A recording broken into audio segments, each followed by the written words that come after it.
I know that we'll be fine. We'll get through it. However, that's a mindset shift.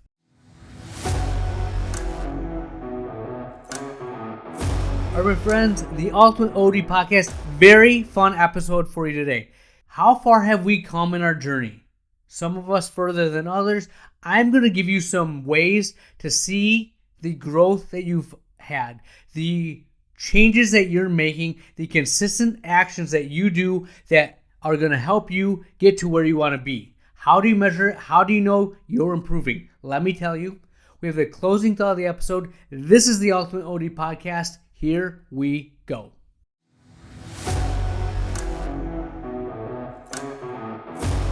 All right, friends, the Ultimate OD Podcast. Thank you for tuning in. The likes, subscribers, just comments that I've been getting, emails. I love my community. I love you Ultimate ODs out there that are always trying to get better. This is a very fun episode. I think it will have a lot of application in it. It's just a good observation that I've made and that I've seen that I think will make your practices better. But before we get to that, I want to give a shout out to Eric Ablett, my boy. Had a very big surgery. Prayers up to him, his family. He is coming along, and that is awesome. I think things like that give you perspective about what matters in life. We get caught up in the practice. We get caught up in the business of things, and honestly, being with your family, knowing that you're loved and that people care for you, that's life. That's what we care about, and just happy that he's doing well. Now, that being said, this episode stems from a talk I heard from Simon Sinek. Simon Sinek is the author that big into leadership. What is your why? You know what I mean? Start with your why. I'm butchering his stuff, but he has a lot of stuff like that. And the question he asked someone was, do you love your wife? And the guy looked at him and said, yes. He goes, awesome, great. What metric do you have? How do you know that you love her? What do you do? And he goes, look at the data. I mean, at one point you were dating, and at some point it crossed over and it's love, right? What's the metric that you use, right? And he did come out and say it's impossible to answer, right? And the same analogy, same idea he applied to like working out, weightlifting, right? So you do a workout, and then you go home and you look in the mirror and you don't look any different. All right, fine. Wait a day or two. You go to the gym, you do a workout, and you look in the mirror and you don't look any different. Well, by the third time you do that, if you look in the mirror, that's where a lot of people quit, right? They're not seeing results. It's not changing them. Why are they going to continue to do that? Why are they going to continue to put in the effort? And when I say this, you know inherently, because we know how exercise and fitness work, that that's flawed logic, right? That you have to show up every day, do the work, be consistent, and you'll see a change. It's not in a day, it's not in a week, but it happens over time. And that goes back to that analogy of, do you love your wife? Yes, you do. Because over time, you consistently show up and do little things. Like you go to the fridge and you get yourself a drink, and without thinking, you get her a drink. You're making nachos and half the plate you give to her, right? Things like that. You just consistently start doing things that show that you care. And you do that again and again and again. And there's a point where you have a great day at work. You come home and you ask your wife, how was her day? And she's breaking down. She's losing it because the kids are running amok, right? And you are there for her, you listen, and you withhold that you had such a great day because you don't want to rub it in. And that's how you know there's love. Right? Again, there's a lot of different metrics or whatnot, but the point is, it's consistently doing these little things that add up over time, that show that you care, that show that you're who you say you are, that you're in love, that you're a leader, that you're a weightlifter, that you're a fit person, right? Consistently showing up. Now, again, all great, fine, and dandy, but how does that apply to optometry? And when I say you have to consistently show up and do the little things day in and day out, the values that you have that you consistently do is what makes you successful. It's what makes you the optometrist you want to be, the business owner that you want to be, right? Well, it's really easy to be in the mix, be in the grind, and not see that change. You do the workout, you look in the mirror, and what's happening? Nothing, right? But I'll tell you this. When I was at my last P3 meeting, Perk P3, love it. If you're interested, look it up, hit them up. Let me know, send me an email. I'll connect you with them. But it's an awesome group, right? Love them. But what we did is we sat down and we shared our challenges with a group of peers that have been successful, that have successful offices. And it was crazy because when you were on the outside and you heard someone talking about how they were thinking about growing and expanding, but they had all these worries, these fears, these things, you could clearly look at them and be like, no, make the move, do this. In a year, you're going to be fine. In 6 months, you're going to be fine. Like, very easy from the outside, look at them and tell them what to do, right? Because they're caught up in the moment. They're thinking about that one workout and looking at the mirror. Where when we took a step back, when you looked at the entire picture, you could see the accumulation of years of work and what they were doing, and you could give them advice. I've often been told that if you're in a room with people that are more successful or more financially well off than you, and you tell them your problems, they're going to, one, think that they're incredibly minute, but two, they're going to have advice that they will freely give to you. And if you listen to them, they'll predict your future. They'll say, this is exactly what's going to happen over the next few years. And you're like, how do they know this? What secret power do they have? They must just be really good at business. Well, that is true. They are really good at business. They can see patterns,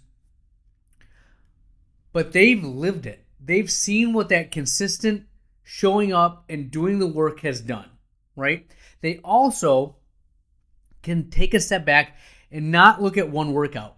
They look at how you've gotten to the point that you are, and they will tell you what that will lead to in 5, 10, 15 years.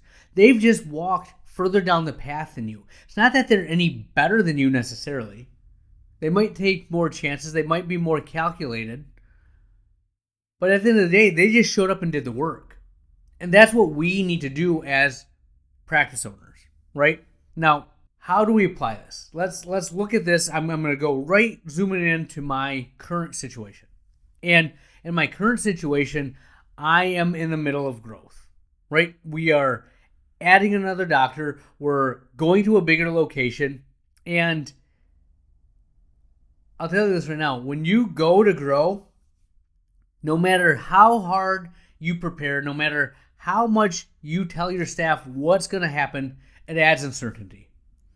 And what your staff wants is to know that they're going to wake up, go to work, they're going to get X, Y, and Z, and they're going to go home and care about the rest of their life. When you add any uncertainty, even if you've explained it, even if you've told them, their mind will race. Well, what's it going to be like at the new office? Are we going to do this? Are we going to hire more people? What's going to happen? How are these things going to work? Where are we going to put things? Am I still going to have my chair that I have right here? Am I still going to talk to X, Y, or Z person, right? It adds uncertainty, and that makes people a little uneasy. Be aware of that. It's going to happen, right? You're trying to grow. Growth leads to uncertainty, all right? Also, you think that the trajectory is you start at the bottom of the XY axis and you're just going to go up. There's ups and downs, there's sticking points, and then you just take off, right? It is not smooth. No matter how much you prepare, no matter how much you try to make it a smooth transition, these things happen. Ups, downs, good days, bad weeks, good weeks. But what are we talking about? Consistently showing up and doing the work. doing the things that matter, right? Do that and you can weather the storm. 13 years in, I can weather the storm. I see people, staff come, staff go. It's hard to catch me off guard, and I'm not overly emotional because I've weathered this storm before. I know that we'll be fine. We'll get through it. However, that's a mindset shift. When I said I'm going to do A, B, and C, and it's going to go in a linear path, I went crazy. It gave me a lot of stress, a lot of anxiety. Now I know I'm going to get A, I'm going to get to C. How I get that middle part, I don't know, right? It's going to be a little bumpy. It's going to be a little bit of a roller coaster, but I expect that. I can handle it now. All right? And when you look at your staff, when you look at yourself, when you look at anyone involved, you can try to make all the amends that you can. You can make their schedule easier. You can down schedule. You can give them raises. You can give them more time. You can give them gifts. You can show them your appreciation.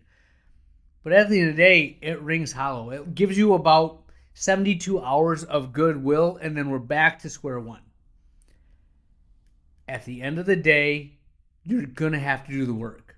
Sometimes you just got to show up and grind through it, right?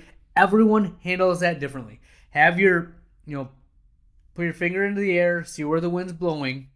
You'll have to calm people down. You'll have to, make sure that not everyone is losing it at the same time. But you have to do the work. And that's just the way it is. And some people do not survive the transitions of growth. They just don't have it. It's not the right time. It doesn't mess with what they do. And you got to be okay with that. So, knowing that, one of the things that I'll tell you is one of my biggest regrets, and I've said this numerous times, is that I didn't push the envelope more. That I haven't been more aggressive with my growth. Because when I've got to this point of change or growth, invariably the roller coaster happens. And it gets problematic. It gets tough, right? Staff is an issue, or cash flow is an issue, or just you start thinking things through. And I start thinking about, a bigger office, more burn rate, more overhead, X, Y, or Z. And you talk yourself into being conservative. I know what I wish I would have done, and I know the situation I'm in. So I'm not as aggressive as I hoped I would be, but I'm keeping my foot on the accelerator. I'm still purposely trying to grow and expand. Despite the noise, despite the roller coaster, despite everything happening, because I've walked far enough down the path to know where I want to go. So I have some advice for us, okay? Number one, you have to have a plan. Know a general vision and commit to it, right? If you aren't committed, you're going to hit a roadblock and you're going to veer and turn. And you know what? Instead of going straight through, you're going to go sideways. You're not going to make any progress. You're not going to get better. Know the plan, commit to it. Number two, you have to lead, right? This world is looking for leaders. Flat out. We need more leaders. From patients to other doctors to your staff, we need to lead. You cannot waver. You may have uncertainty. You may not think, that you have all the things buttoned up in your own head, but you can't show that. You have to convey confidence and leadership, right? Back to Simon Sinek. One of the things he said that employees, staff members look for is authenticity, and consistency. It's asking someone how their day was and honestly wanting to know the answer. And you can do that once, but if you don't do it again, it doesn't ring true. But if you do that day after day after day, you'll get followers. You'll get people that believe in the mission, right? You have to lead from the front. You be the North Star, all right? So have a plan, commit, be a leader, know that everyone's not going to survive, right? There are going to be people that aren't cut out for where you're going. Some people hate change so much that they will stifle their growth, stifle their happiness to stay where they are because it's known. People fear the unknown. People fear change. You can't save everyone, right? But the people that are willing to believe in you, the people that are willing to trust, those who stay will be champions. Bo Schembechler, right? The people that follow you will be better because you know what you're doing. You have this belief. Commit. Do the little things. Emphasize what matters. And the last thing that I'll tell you is you have to be ready to adapt. Okay? You're going to see weak points. You're going to see issues that arise. Pivot and adapt. I told you this when I was looking at a little bit of a staffing shortage. I added a bunch of VAs. I saw a weakness. I added them. We are better for it. And it's rocky at times getting them on board, but it's already starting to get better. You have to be able to adapt. You have to be MacGyver sometimes and see a problem and take what you have and make it work. Okay? So if you take anything away from this, consistency wins, and you have to be the leader of your team. Believe in what you're doing and make it happen. I hope this gives you juice. I hope it gives you energy. That's what I have. We'll have more for you next week.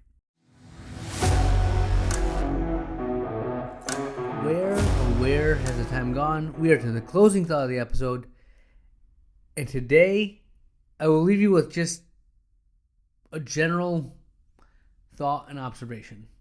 This world is better when people strive to better themselves. Okay? I don't care where you are in your journey of life, but we can always be better. Okay? When I see people that are complacent or happy with where they're at, and they don't push, invariably I see that leading to discontent with an anxiety or an unfulfilled burning in their gut. And it's not until they get outside their comfort zone and try to be better, to put themselves out there and be willing to fail, that they see true happiness, right? I have people around me that are looking at their lot in life, looking at where they're at, and not accepting it, wanting to do more, wanting to be better, and those are the people I love to be around. They have juice, they have energy, they have purpose, right? Now, it's hard sometimes when you put your stuff out there and you try to do something that, maybe your family's never done. It's going to grad school, right? Not anyone in my immediate family. When I went to college, I was the first. When I graduated, I was the first. Grad school, the first. Now, my extended family had that. But again, if I would have set the bar based on what my parents had accomplished, I might not have went as far as I have now. If I would have been afraid to fail and put myself out there, I wouldn't have accomplished what I have. I see moms have 1, 2, 3, 4 kids, and they want to get back into fitness. They want to make it their lifestyle. I commend those people. It's not easy. The road from fit or being sedentary, not fit, to getting there is long and arduous. It's hard, and not everyone, the majority of people actually, aren't on that journey. You're going it alone sometimes.